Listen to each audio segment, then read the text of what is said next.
विधानसभा चुनाव के पहले और दूसरे चरण में मतदान संपन्न हुआ, लेकिन जो कयास लगाए जा रहे थे कि बम्पर वोटिंग होगी, ऐसा नहीं हुआ। वोटिंग के अंक गणित के मुताबिक अगर ज्यादा वोटिंग हुई तो ही विपक्ष को फायदा होता है, लेकिन दोनों चरण में 2017 के मुताबिक वोटिंग कम हुई है। तो फिर किसे नफा किसे नुकसान होगा, ये रिपोर्ट देखिए।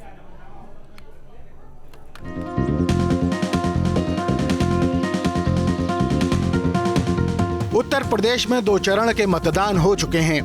पहले चरण में 58 और दूसरे चरण में 55 सीटों पर वोटिंग हुई, लेकिन पिछले विधानसभा चुनाव यानी 2017 के मुकाबले इस बार वोटिंग कम हुई। और अगर वोटिंग कम हुई तो किसका नफा किसका नुकसान हुआ, ये अंकगणित समझिए। पहले फेज में 10 फरवरी को भी वेस्ट यूपी में ही वोटिंग हुई।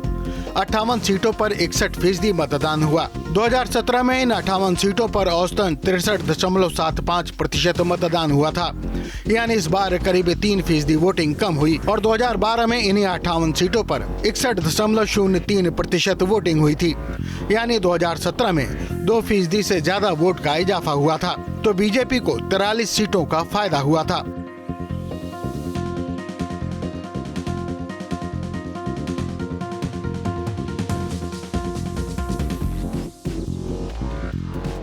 अब दूसरे चरण का गणित समझिए।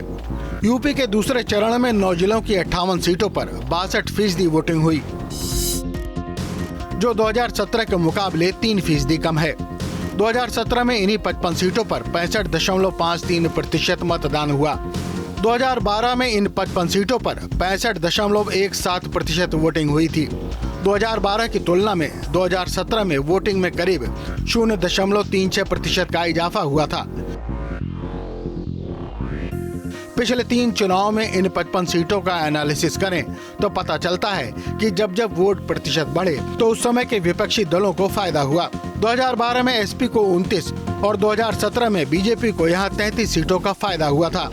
और इस बार इन 55 सीटों पर 3% वोटिंग घटी है। उत्तर प्रदेश में 7 चरणों के अंदर मतदान होना है, जिनमें से 2 चरणों के अंदर शांतिपूर्वक ढंग से विधानसभा चुनाव संपन्न हो चुका है। प्रथम चरण के अंदर जहां 1 और 11 जिलों की 58 विधानसभा सीटों पर मतदान हुआ, तो वहीं दूसरे चरण में 9 जिलों की 55 विधानसभा सीटों पर मतदान हुआ।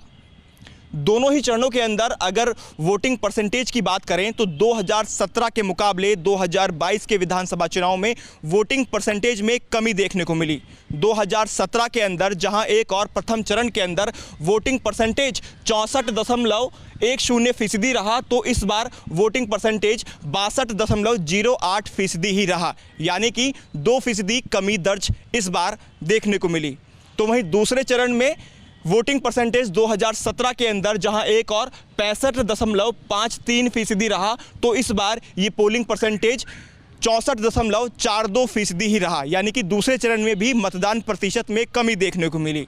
हालांकि अगर मुस्लिम बाहुल्य सीटों की बात करें तो वहां पर पोलिंग परसेंटेज में बढ़ोतरी देखने को मिली। ये किस और इशारा करती हैं, इस बात को समझा जा सकता है। हालांकि ओवरऑल परिणाम क्या होंगे, ये वोटिंग परसेंटेज घटी हुई जो है किसको फ़ायदा पहुंचाएंगी, किसको नुकसान पहुंचाएंगी, इस बात का पता आने वाली 10 मार्च को ही चलेगा, जब मतदान का परिणाम सामने आएगा। वीडियो जर्नलिस्ट प्रिंट के साथ हिमांशु शर्मा, न्यूज़ स्टेट उत्तर प्रदेश।